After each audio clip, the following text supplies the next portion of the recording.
We will go ahead and get started. Thank you both for joining us and for joining the Columbian Editorial Board. We are meeting with candidates for Clark County Commissioner.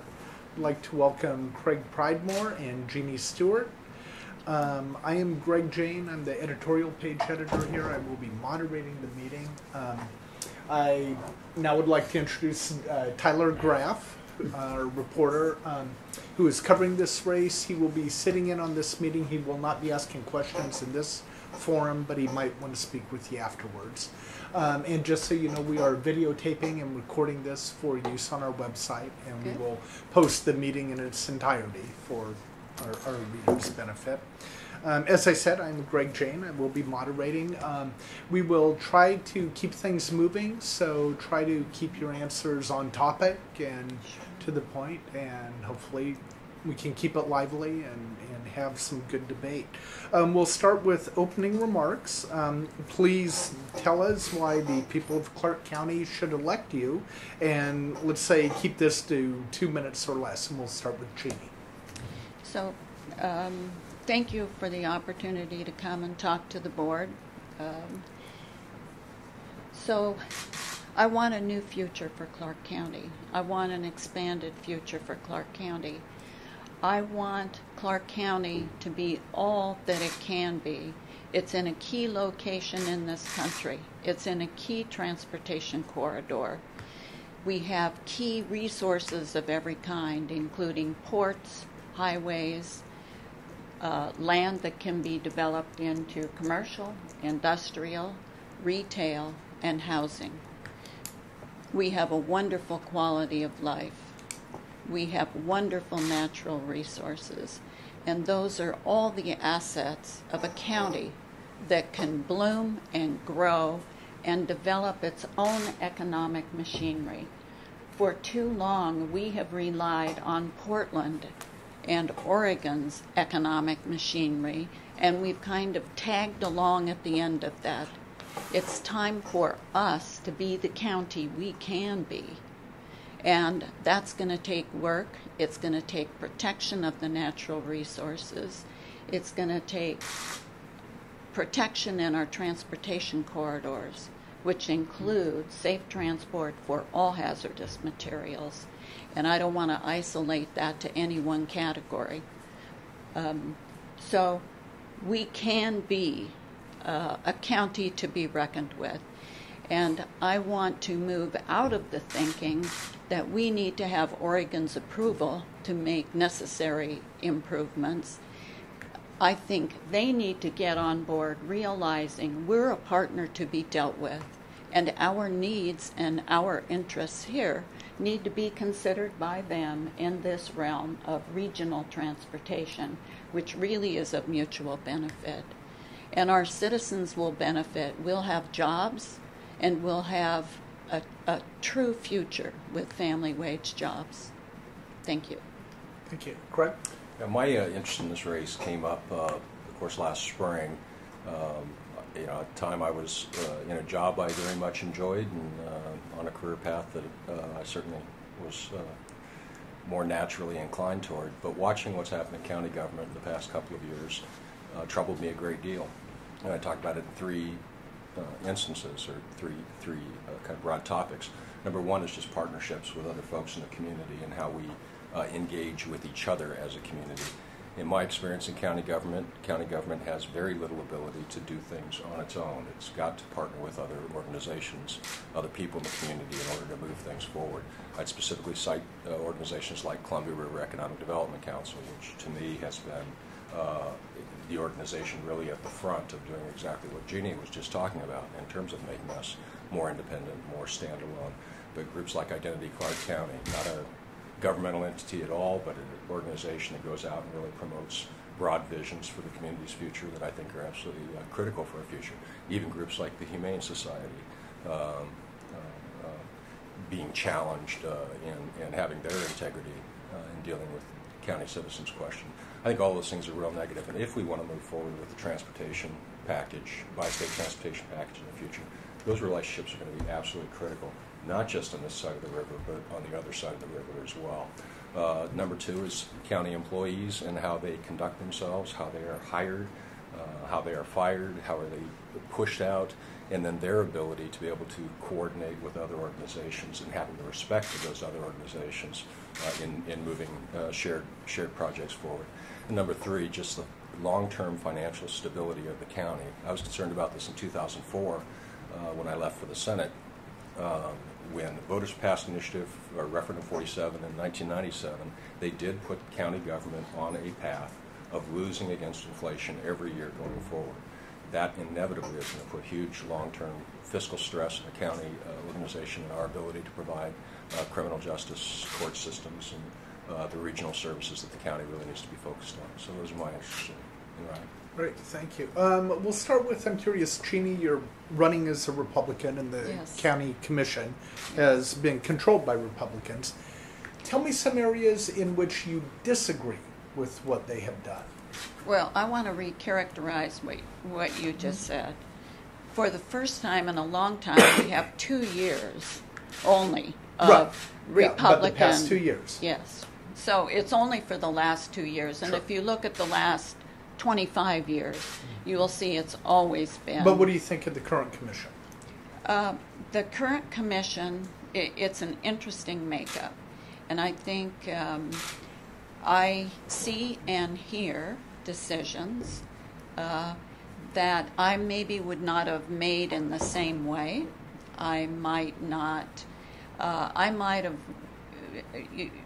wanted additional information, but such as, give me an example.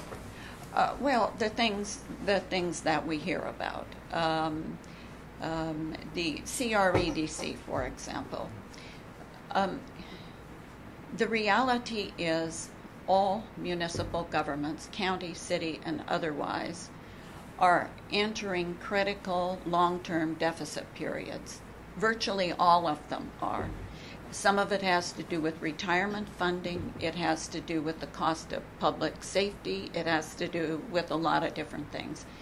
So the county is not alone, but whenever your organization begins to operate at a deficit, it is your job when you review the budget as an elected person to carefully review all the expenditures. And when they go to outside partner organizations, you do want to see that that organization has a mission, that they're moving toward their mission, and that there is an outcome, a net gain, in other words, for the community, even if not for your jurisdiction. So it's legitimate to want to review that. Now, so the county said, we don't necessarily agree with the mission. We don't necessarily agree you're accomplishing that mission. When that's the case, and at the same time, also City of Vancouver, which I never saw publicly disclosed, the City of Vancouver was also reducing its partnership with CREDC. So the county it became more public about the county. And so at the same time, the City of Vancouver also, for the purposes of budgeting and reviewing how money is spent. Now, later in that biennium period, Vancouver did catch up some of that. So the need for these partner organizations is out there, and that's needed. It is legitimate to review the mission, the steps that are taken toward accomplishing the mission, and whether there is a net outcome that is beneficial for the community. So, and CREDC is a really interesting organization anyway, and I can say that having sat on that board for 6 years. So, but the approach I might have taken, knowing realizing I don't know all the circumstances wherein they made that decision, I might think, I don't think that mission maybe is the only mission. I think the mission could be expanded, or I want to see something accomplished by this, but I would want to be on the board And I would want to form a committee, and I would want to say, how can we make this organization better? How can all of us, can we agree there are areas that we can improve in? And then let's work together and get that accomplished. So that would be more likely my approach for CREDC, rather than just staying out of it, because it could have a useful purpose. Go in and see. Probably there are other people that might want to see the mission developed a little different, and see if it's possible to negotiate some of that. So some of the other decisions, I would have had to have watched every public hearing and read every document to know if what they did is what I would do. So on some of those others, I wouldn't. Then along those lines, what did you think of the Don Benton hiring? I'm sorry. What did you think of the Don Benton hiring?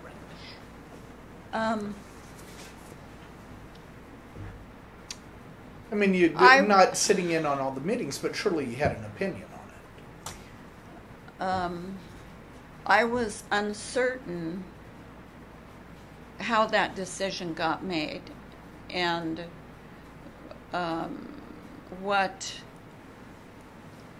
and I was uncertain how all that could work together. Okay, Craig, so I would add questions about that. Sure. It is running as a Democrat. What are some things the board has done that you do agree with? Well, and maybe back up a bit. In my experience, partisanship at the local level is really irrelevant. This is about individuals. We had, of course, 3 Democrats on the board when I was on before, but we certainly had our battles, disagreements, and conflicts, regardless of party. And so I don't know that the party thing matters.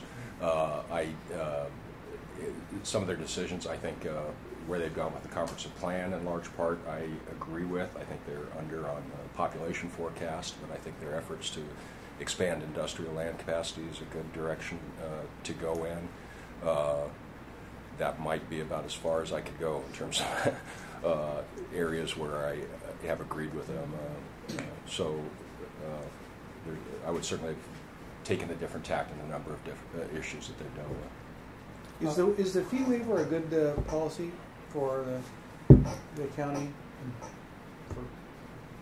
Is what? The fee waiver for new parks? No. For developers. Developers? For developers and building new structures. I think that depends how far that fee waiver goes and what the purpose of the fee waiver is. Cost recovery is usually critically important for any governmental jurisdiction, and it is costly to review that.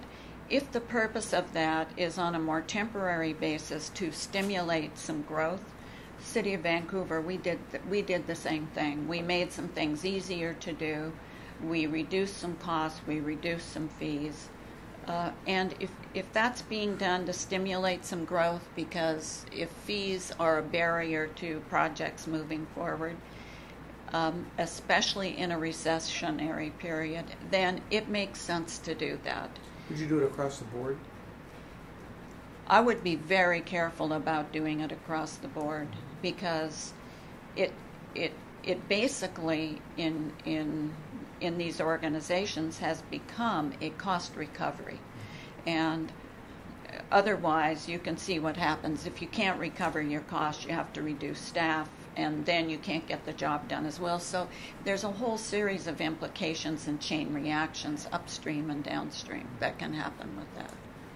I'm skeptical that it was a good one. I don't want to fault them for having tried something, and that's certainly something we had not tried historically for economic development in Clark County.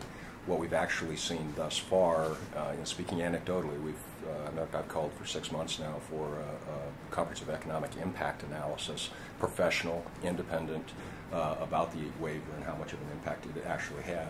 What we have seen in terms of jobs growth since the impact fee and development fee waivers went into effect is that the majority of the growth has occurred, jobs growth has occurred in 3 areas. One, existing businesses that are hiring back after the recession, worst of the recession impacts were over. Number 2, inside city limits. And number 3, in residential construction.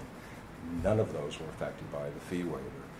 My understanding is that the county has conducted and completed an economic impact analysis within the organization that validates that belief that the impact fee waiver or the fee waiver had little to no impact, and the results were not encouraging for support of the policy, and so they are being directed to conduct that study and try to come up with better assumptions and a different result. That troubles me.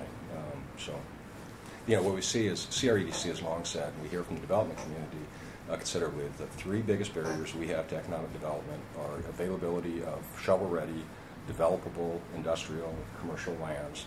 Number two, stormwater and wetlands restrictions and issues and cost of compliance with those. And number three is permitting costs. Those are the things we need to focus on and try to get in order. Actually, excuse me, I shouldn't say not the fee costs, but the review process, timeliness, and predictability of those reviews. Those are the things we need to focus on. The fee waiver was not on that list, and it's not something I've heard people pushing very hard about.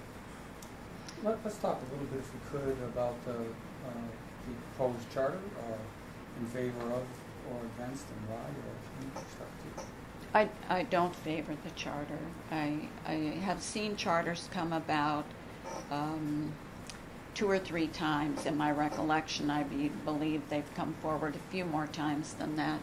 It is frequently a reaction to an action by 2 county commissioners, whether it's the current 2 or a few years ago, a reaction to 2 other county commissioners, whether they were both Democrats or it was bipartisan, I don't remember.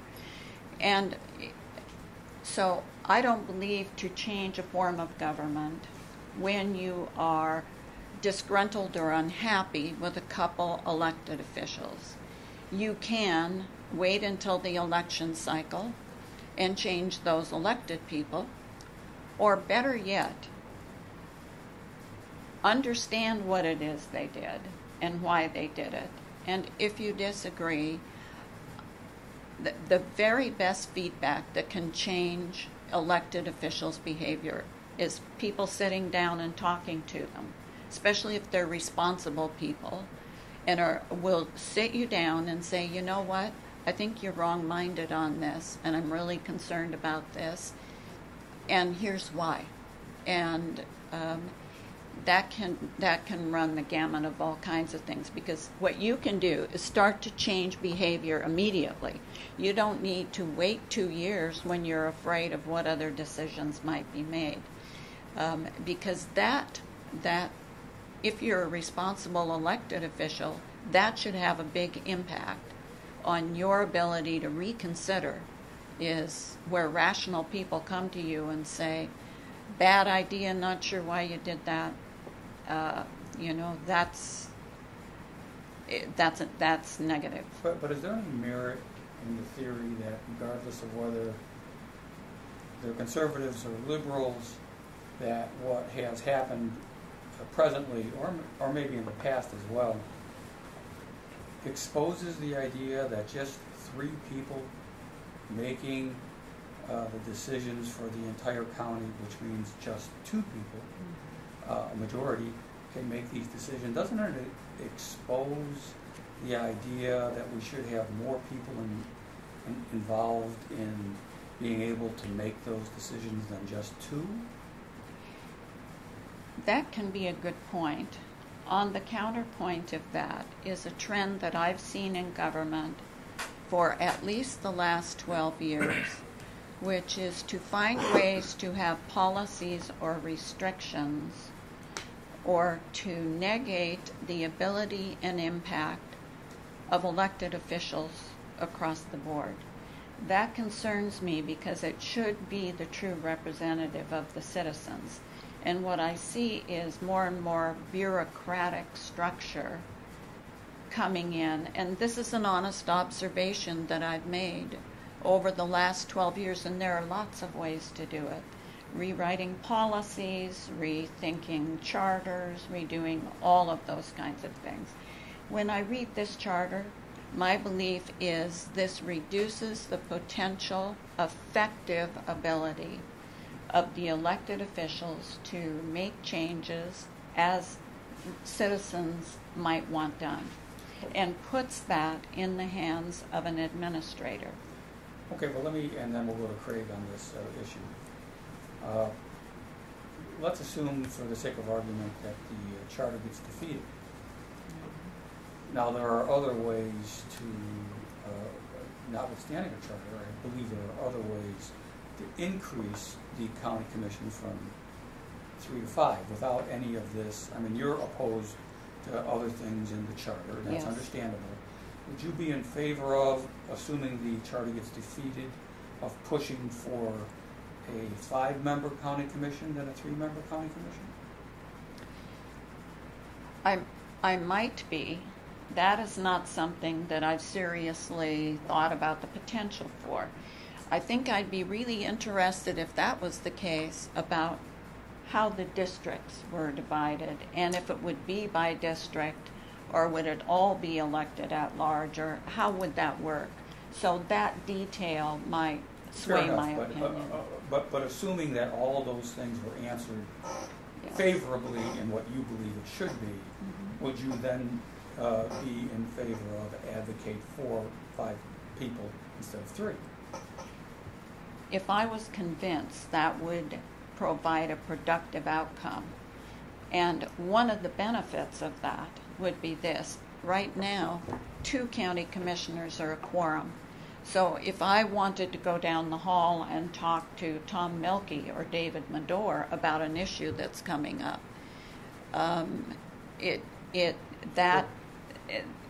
you get into issues of legal authority when you do that, whether you have a quorum and then it's not a public meeting and it's, there's no public access. So in that sense, people could get together and have discussions about issues. In lieu of that, there are workshops at the county, and Sure. nothing goes to the hearing until it goes through a workshop. So until that happens, a workshop is the time to have those discussions, air differences of opinion or different ideas or different thoughts. But and again, Whether you're in the minority or not, Right. it's your duty to do that. right, but you can potentially see a favorable way for it to be 5 people rather than 3. I could see ways. You can see ways, Yes. right? Yes. Craig, the charter and Yeah, of course, my support for charter goes way back. 1996, as a member of leadership Clark County, myself and a group of folks from that class wrote a white paper about home rule charter and its possibilities, and then went on to form Home Rule Clark County on our own to promote a home rule charter for the county. And as a minor correction to Jeannie's comments earlier, this wasn't a reaction to anything. It was literally us looking at the ability of a charter to restructure the government.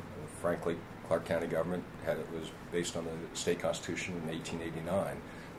County government hasn't changed in all those years, but if you look at the scale of services and functions that the county fulfills, far, far larger than it was in 1889. So it simply made sense to give people that choice. And so the 1997 vote on a charter was at our instigation and with the support of the Board of County Commissioners to put that on the ballot. We lost by, I think, less than 100 votes. Didn't have a specific charter. It was just to move a process forward.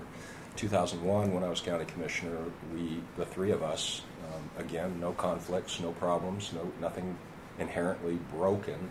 We could simply see the weaknesses of the system as we had it today, and we felt, let's give citizens that ability to review that again.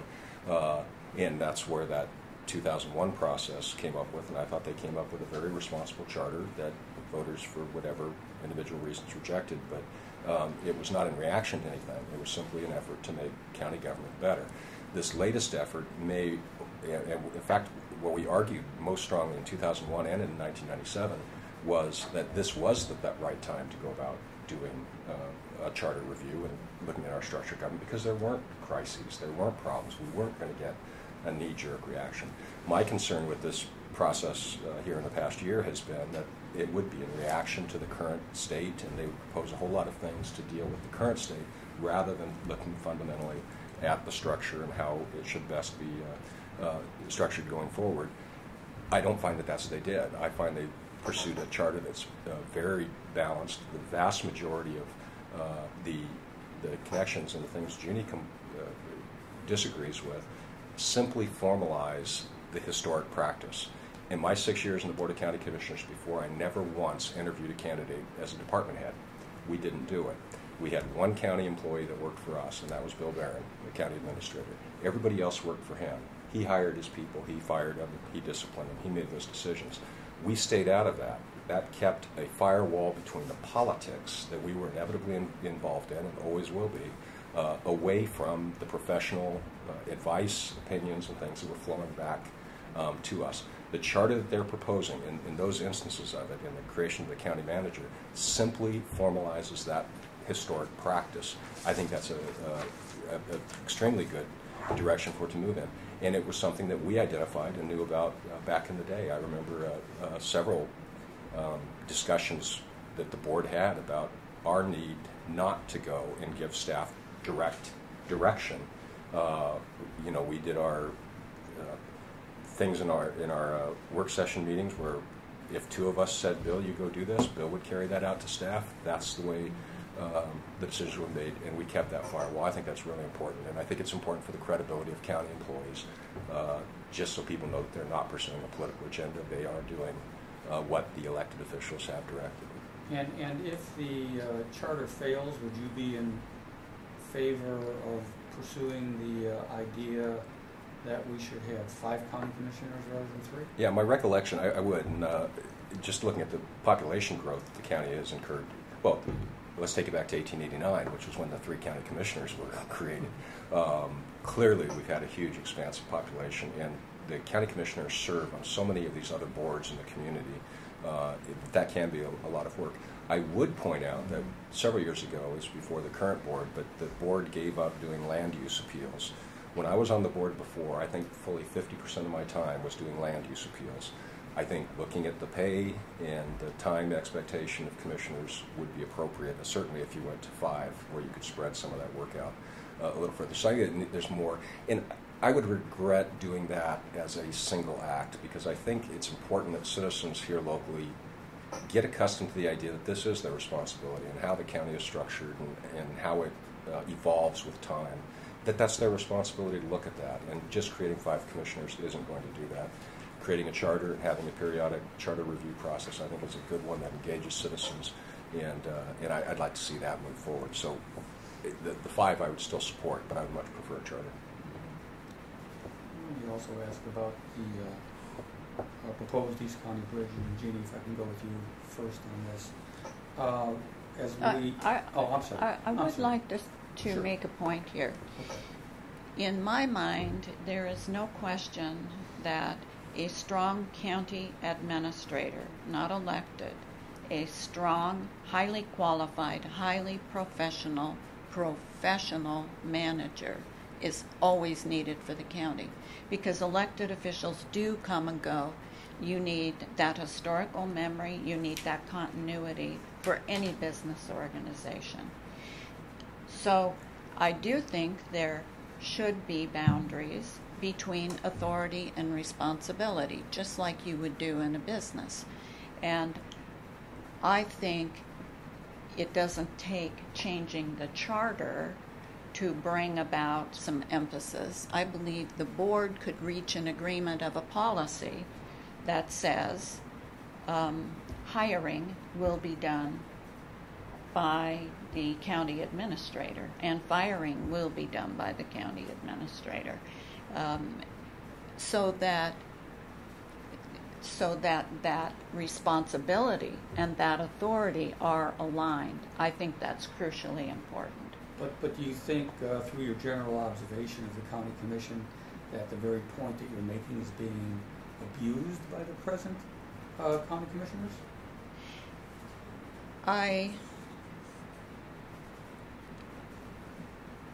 This is where the benefit of 12 years of experience comes in. The city has the elected side and the professional manager side, and they have a very highly professional city manager. And the boundary is, if you are elected You're not getting anybody a job there. You're not getting anybody fired there. That all of that responsibility is in the hands of the professional manager. And it is in part to keep any question of partisan influence or favoritism or nepotism or whatever out of it. You tend to get the strongest organizations where those decisions are made independently.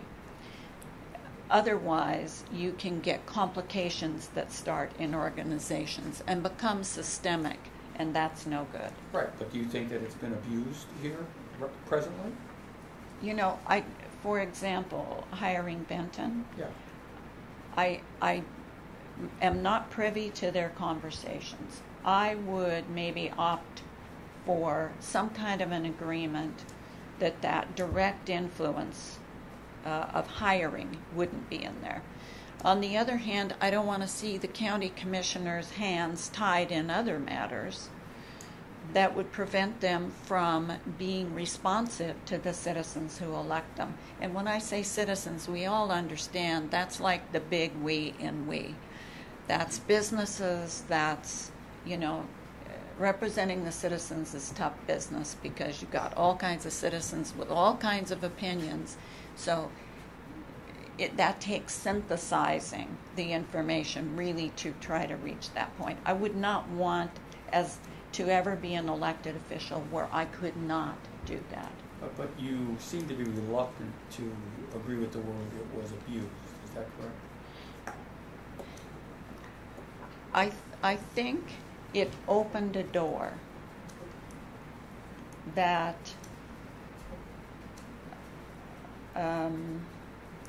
I would not have wanted opened if I was there.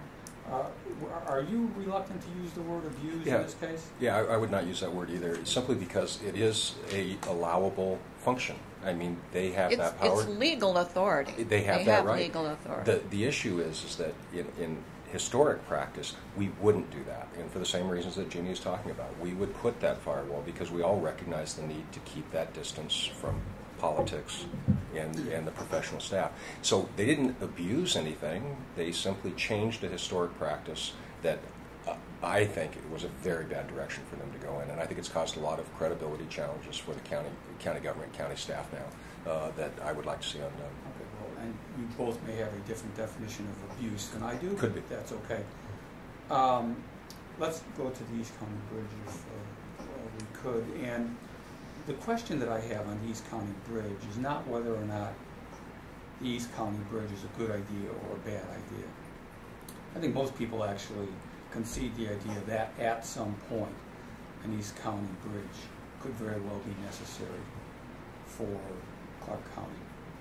My question is more specific than that, and it has to do with whether or not today we should be focusing on a replacement I-5 bridge, not the CRC proposal, more likely a proposal that might not have any immediate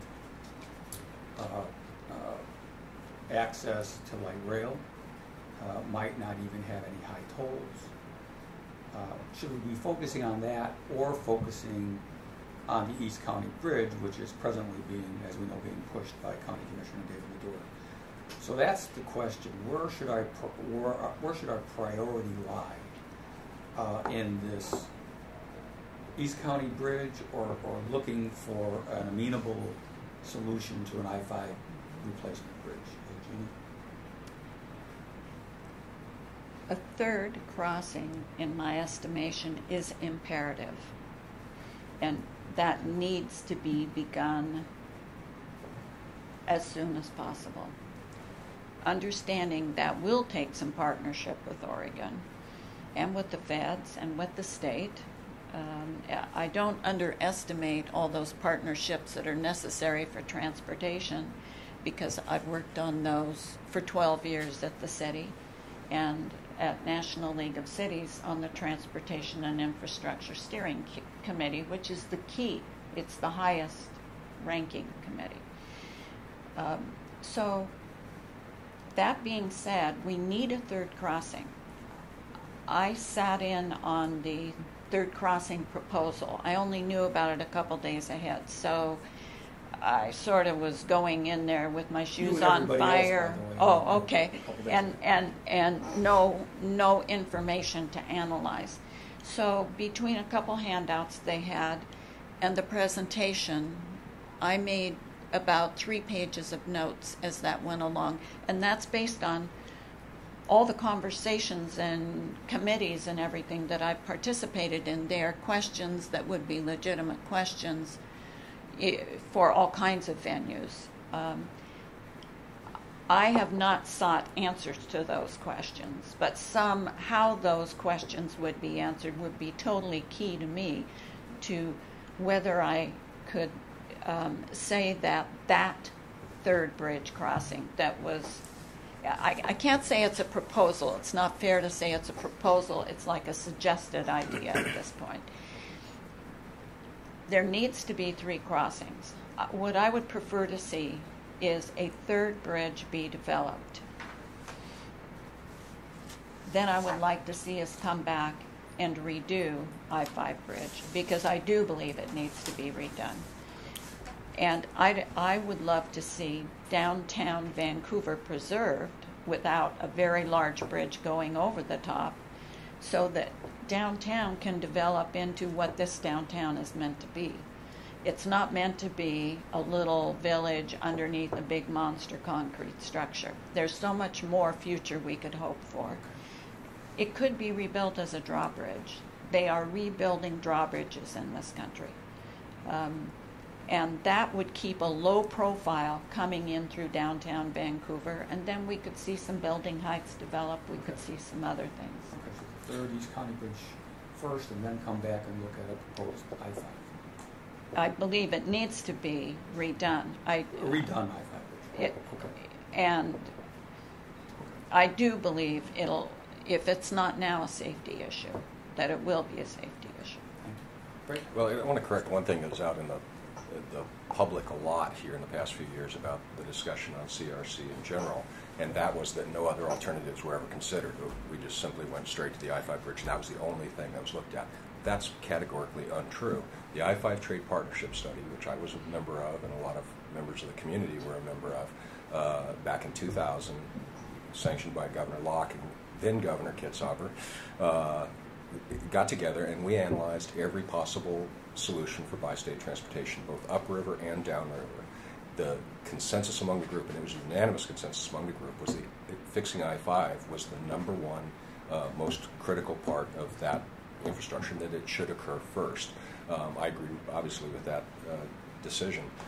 The East County Bridge, while I was open to the possibility, has a number of challenges. Most notably is that there's nothing feeding into it on our side of the river. You can connect up to I-84 and have something on their side of the river, but there's nothing on our side of the river except SR 14. If you're going to go across I-205 and go all the way to 192nd to go across the bridge, it's not going to happen for freight. The East County Bridge could only function as a commuter bridge, and all it could do is move people to jobs in Oregon. That was not a high priority on our side of the river. Our side of the river was how do we get the best economic development bang for the buck in Clark County, because the great goal for our community should be how do we create more jobs so people don't have to do a commute over to Oregon. And that's why the I-5 bridge was selected over a whole host of different possibilities going up and down the river. That I-5 corridor, which we, 10 years ago, 20 years ago, dubbed the Discovery Corridor, was our believed, and I still believe, our best opportunity for economic expansion in Clark County. Serves from Woodland, La Center, Ridgefield, Battleground, Vancouver, Port of Portland. It simply serves a much bigger economic development potential for Clark County than anything in East County will. That's why we agreed pretty readily that fixing I-5 was a big plus. As Commissioner Medor has released his plans for the East County Bridge, it's now become something that is almost, I use the word hoax, because it simply doesn't accomplish. You're talking about spending almost $1 billion, which is functionally the bridge cost for CRC was about $1 billion. And you're going to get a 4-lane facility that will literally take people from one arterial in East County to one arterial in Portland. That's going to have zero economic development impact for Clark County. All you will do is move a few hundred commuters, because there probably are a few hundred people who live in Camas and work in Gresham who will benefit from this kind of a facility. That's all it benefits. The I-5 project, so you got a 4-lane arterial there. The I-5 CRC project was a 10-lane facility. And to say, as I frequently hear people do, that Portland and Metro and the Oregon side gave nothing in those discussions is categorically untrue, because they came in, and I almost went toe-to-toe with Vera Katz one day. They came in with absolute, categorically no freeway capacity increase if we're going to do something along this. Of course, all they wanted was light rail, and that was a fact. They moved considerably on freeway capacity. Then, of course, we hear, part of the whole discussion that were going on at that time was also the Delta Park widening project, because one of the things we heard after the 1995 light rail vote was we don't need light rail, just fix the Delta Park widening. So myself, Brian Baird, Arch Miller, Royce Pollard, Judy Stanton, worked with folks over there, and we got the Delta Park widening project done. Get that finished, and then it comes, well, now you've got to fix the Rose Quarter before we can do anything on the I-5 bridge. There's a point here where we need to recognize the facts. If we want economic development opportunities in Clark County, I-5 bridge has got to be the priority, and I still believe that. If it's possible to re-engage this discussion, and I hope it is, because I fear we will not see a bi-state transportation package now for 20 years, 30 years, just because the CRC left such a bad taste in everybody's mouth. If we're able to move a project forward, we're going to need to redevelop, re-engage those relationships and partnerships with the Oregon officials, and have some of them stand up and be willing to say, yeah, I'm willing to fight this fight again. Right now we have none of them, and that's distressing to me. And I think it's going to be very bad for Clark County's future if we can't move something forward.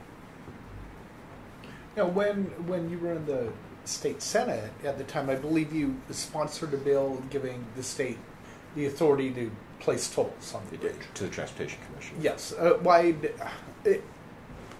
Was that absolutely essential to build the bridge? Could we redo a bridge without tolls if we didn't have light rail? Well, the light rail and the tolls were not connected. I mean, they're politically connected, but they weren't. Mm-hmm. The tolls goes to pay for the bridge.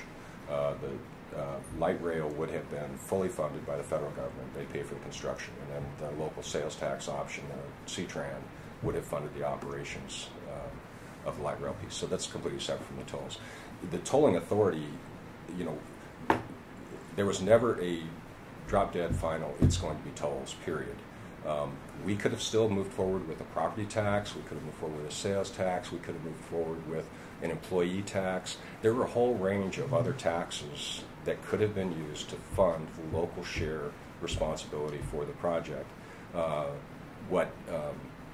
The tolls simply became, if you go through all of the pros and cons of the various funding mechanisms for the bridge, tolls were the ones that made the most sense, if for no other reason than that they had the potential of pulling in some 30% of the funding, that local share funding that we need to come up with, some 30% of that would have been paid for by people outside the region. That's those people coming down from Canada and the truckers and everybody else going through. They would have picked up some 30% share of that. That wouldn't happen with property taxes because those folks don't pay any of those. They would have had a mild share of sales tax for the people who came through and stopped in Clark County and shopped here on their way someplace else, but not near what tolls would have. Tolls would have ensured that we paid less as a community, and I think that was a better solution than the alternatives. So, what's your view on tolling, Jeanne?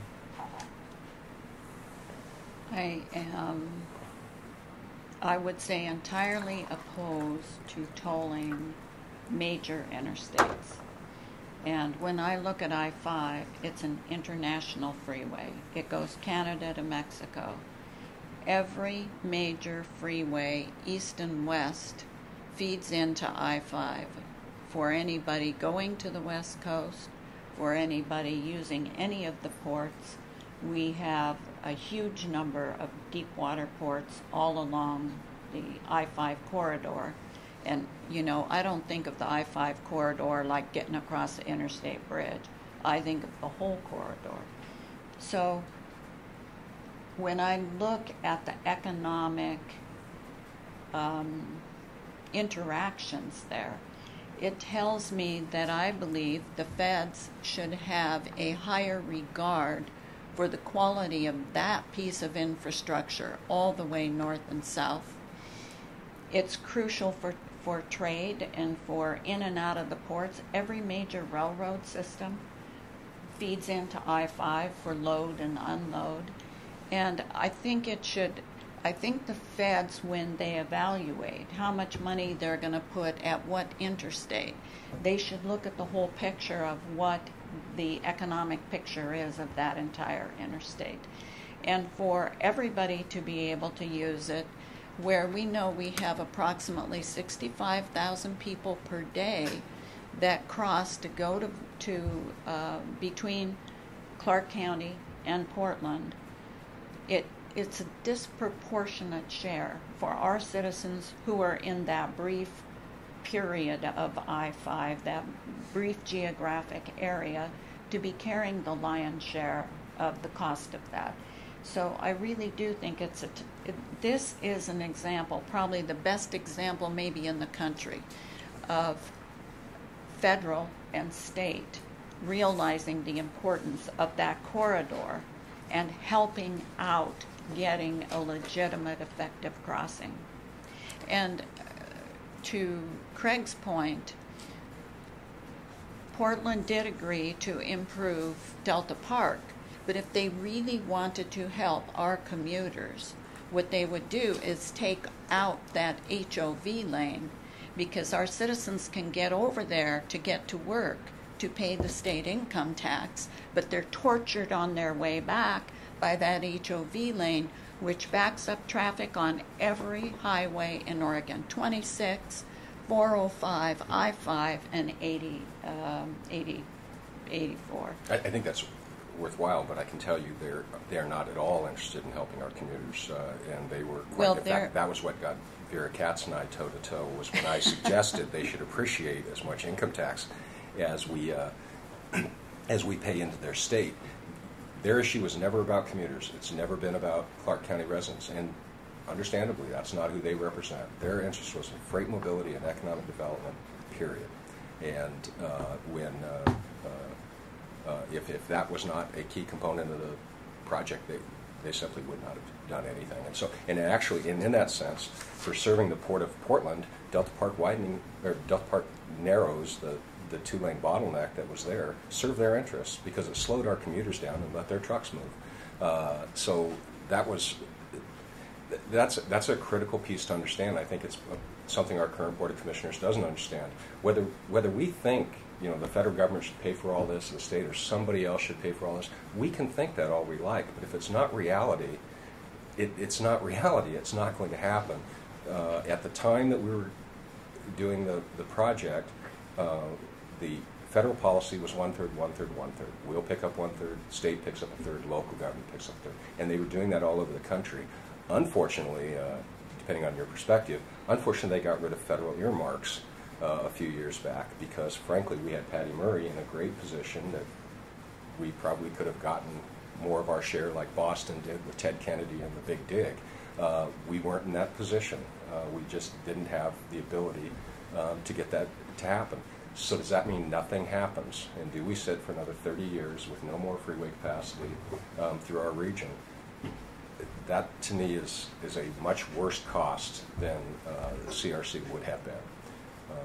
But as earmarks left, there's also the possibility for some of the TIFIA funding, which is federal funding for transportation infrastructure, which is a low-interest kind of loan that the region joins into, the states join into. So as earmarks went away, some other tentative, the TIFIA is a reality. And with the emphasis on infrastructure at the federal government level, which really is key to our nation, there can be some other ways to get the same thing done. I think someone would have to show me that that can be delivered before I would believe that. I believe that we made the best financial decision that we could about that project, and I don't think there were any functional alternatives. And I know we pursued every avenue and every option and every alternative that we could.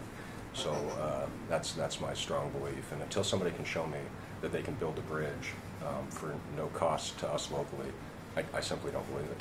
Well, I want to move off the bridge here. Yeah, I want to get back to the idea of 3 commissioners versus 5 commissioners. And Craig, I'm curious if it remains 3 commissioners. If you are elected, how do you see your role on that particular board? Do you think you can build some coalitions, or will you just be a naysayer who's always getting outvoted? No, I think the intent will always be to sit and find consensus and agreement on issues. We did that as a board of county commissioners. We ended up on frequently with 2-1 kinds of votes, but it was with respect, and frequently we avoided 2-1 votes by doing some compromise amongst each other and coming to some shared agreements. I still believe that's possible. I think the most important thing is having quality of argument, that you have a good logical rationale supported by strong facts and figures, and can show the direction something should go in. That's my expectation and hope going into the job. Jeanne, I have a question. Yes. Earlier you talked about the quality of life in Vancouver Yes. and what a beautiful place it is, and I wondered, how do you feel about the oil terminal, and how does that fit in with the quality of life that you were referring to?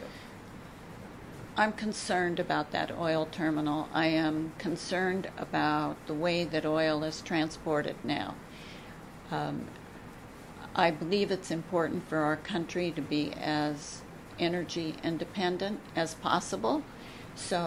But we're talking about these huge oil trains.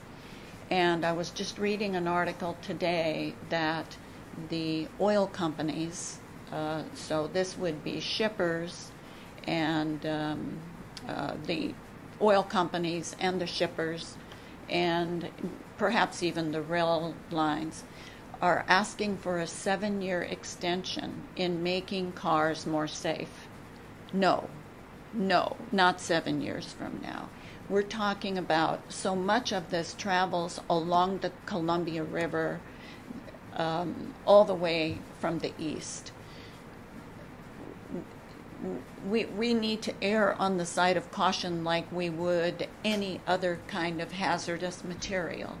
And it might not be the most hazardous thing that gets transported, but there is absolutely no legitimate reason to think that before we have oil cars that can stand some impact, that can stand to be inverted, that can be part of something that could be pulled back out of the river in total, whole, not leaking. If that's one of the responsibilities of whatever we do in this country, and we are the leaders, and we don't put our people at risk. So I have an issue about the oil trains, and I know that the oil terminal, I'm very concerned about the oil terminal because of its proximity to the river. I've never been sure how that got so far along before it came to be public. I can remember being thunderstruck when I heard that the approval or agreement had been signed, because I was on the council at the time, and I'm going, am I the only person who doesn't know about this? Well, I wasn't. So that's a separate issue. The other issue about both coal trains, which I know it's difficult to containerize coal because of the dust and because of the combustion properties of the dust. So you don't want that to happen either. In this country, surely we can scientifically find containers that are safe to ship coal and that are safe to ship oil, and we need to press for that, and it needs to be done. No, not 7 years. I read that. I was furious. Okay, so let's say that the oil trains are completely safe. Well, not complete, I don't think they can ever be, but they're, the safer ones. As safe as we can scientifically So do. they're as safe as we can scientifically make them. Then how do you feel about the oil terminal?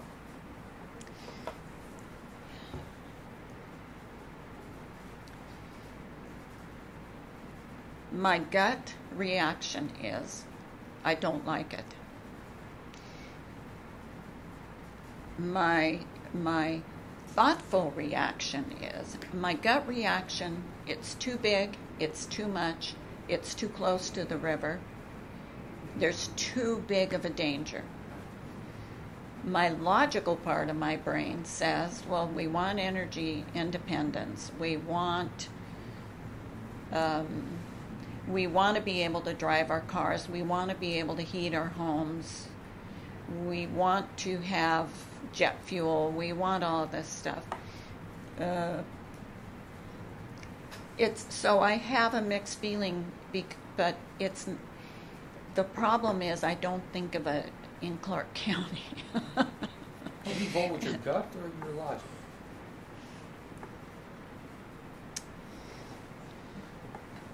It's very hard to have your gut not overrule your logic. I'd like to say otherwise, for the benefit of whatever, but I have a hard time with that. I have a very hard, because I believe in a clean environment. The other issue with the trains is the length of them. Okay. And as they go out, it divides a whole an enormous amount of homes between the highway and public safety access to those homes that are closer down to the river. And that's worrisome, because if you need an ambulance or a fire truck or whatever, those trains are so long. So I'm sure there are people that will be calling me and writing me, and I don't care, for the purposes of bringing those long trains into densely populated areas. They may need to be broken up in segments as they go through these areas to prevent these very long crossing blockings. Okay. So, thank you. Craig, what do you Well, have to say I about share the concerns about the trains. I think my belief is we're going to see more of these trains, both coal and oil, regardless of whether the terminal moves forward. So I think the issues of safety are still germane. I think the environmental impacts are still germane. I agree with all of that. I don't suspect we're going to have a really big role in influencing what will end up being a federal policy, probably inflicted on BNSF against their will. I still remain opposed to the oil terminal for more economic reasons. It's a very large footprint on port property with environmental risks, but for 120 jobs, that's not a huge bang for your buck in terms of job impacts for the community. And then I believe the next great thing we can contribute, this generation can contribute to the future, is the waterfront redevelopment project. Up in the Senate, I helped to get money to get the tracks relayed and everything to help empower that development. And talking with Barry Kane, project manager for that, this oil terminal puts that project at great financial risk. That worries me a great deal. I don't think this is the best use of that port property. I think they went with a bird in the hand rather than continuing to search for a better use of that land and potential for the community. Do you welcome David Mador's support?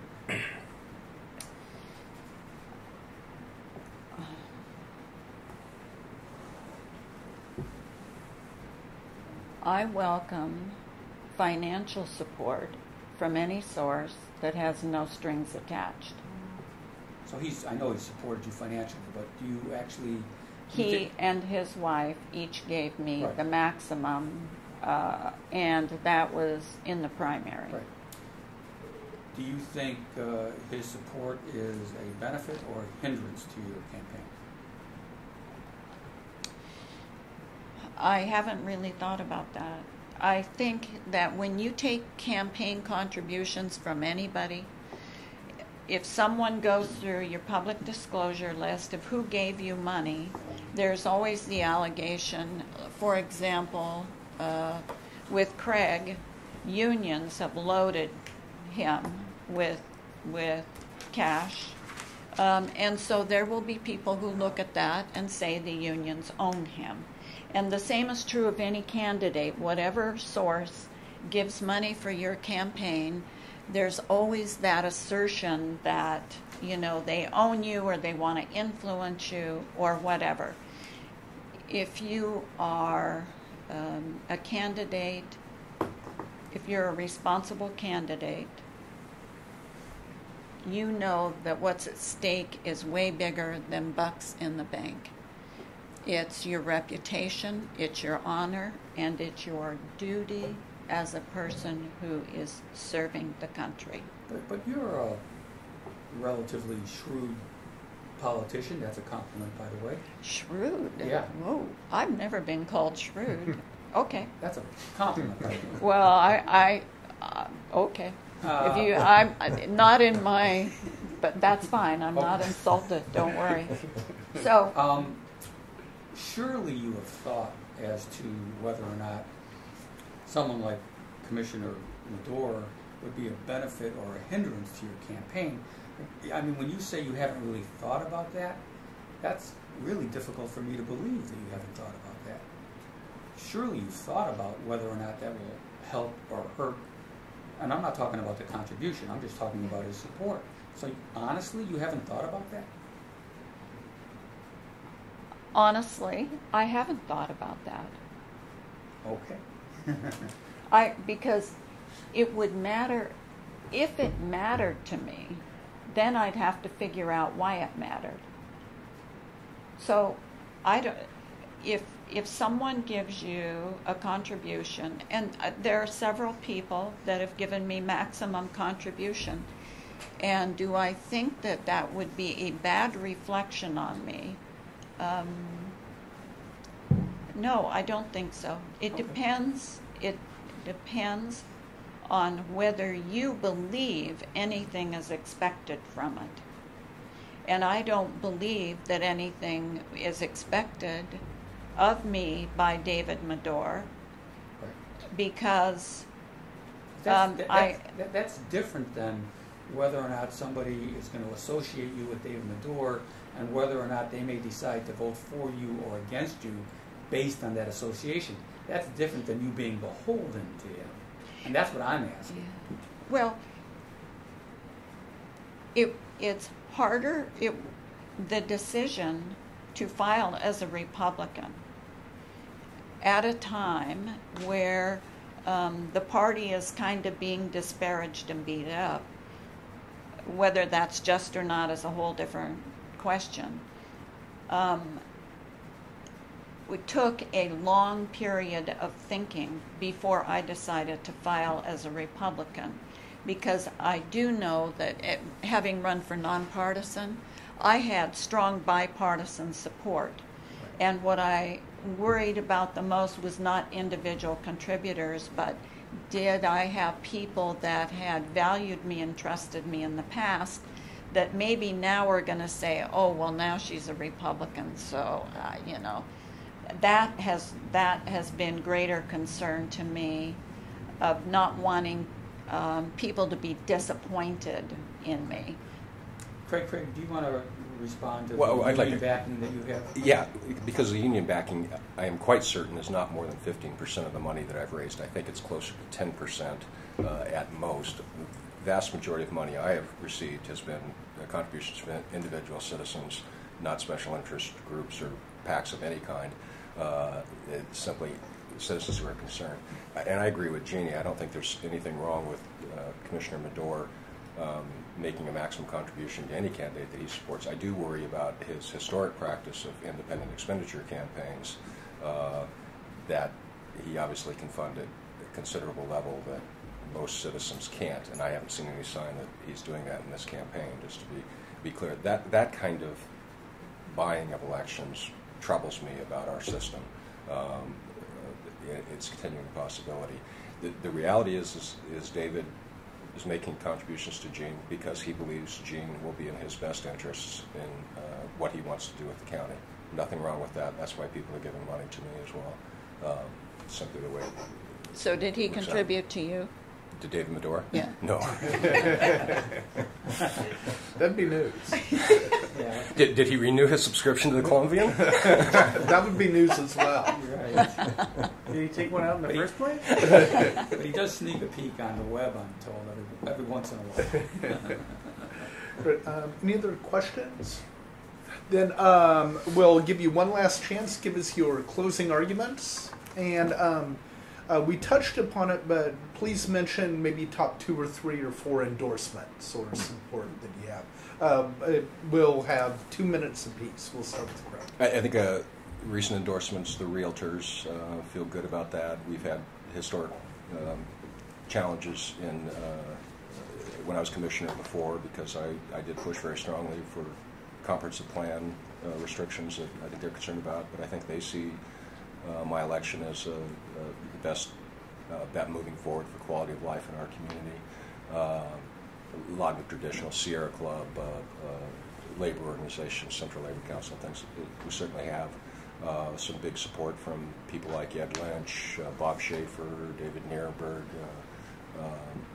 citizens who've, Bill Bird, a whole host of citizens who have really been active at building our community and community leadership and the kinds of partnerships I was talking about.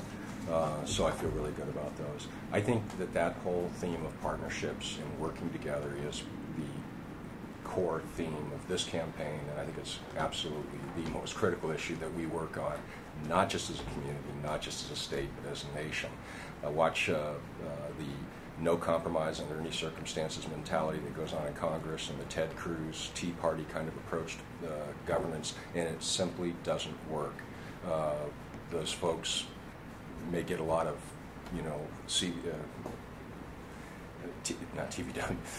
C-SPAN time, and they may get a lot of things on the national news, but they haven't accomplished anything.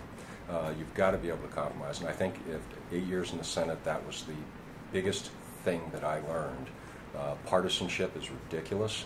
I think it's destroying this country, and I think the inability to compromise and work with other people and respect other people for their differences of opinions is what will destroy us. That's what I want to see change, and that's what I hope to bring back to the Board of County Commissioners. Thank you, Jeannie. So I do want to say that I'm a proud Republican, and on my website I indicated why I selected the Republican Party because of some changes and improvements I'd seen that I thought were very impressive and encouraging. So what I see at the federal level is people stonewalling, people blocking each other, people being harsh, people being unnecessarily divisive. I can't do anything about that. I see that sometimes at the state level frequently. I can't do anything about that either. As a citizen, I look at that and I think I am sick of that. And I hear other people say, I am sick of that. On the county commissioner level, I can make a difference. I cannot be one of those people who wants to block other people's ideas, who wants to be divisive, who wants to be hostile, who wants to be angry. It's time for all of us to work together and pull together. And in one of my pieces of literature, I say shoulder to shoulder.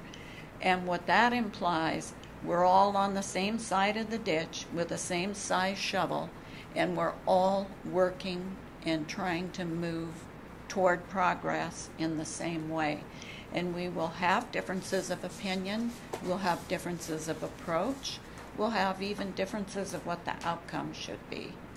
That's all okay, but we need to treat each other respectfully and honorably, have an idea of where this county can go, and start making sure it can happen.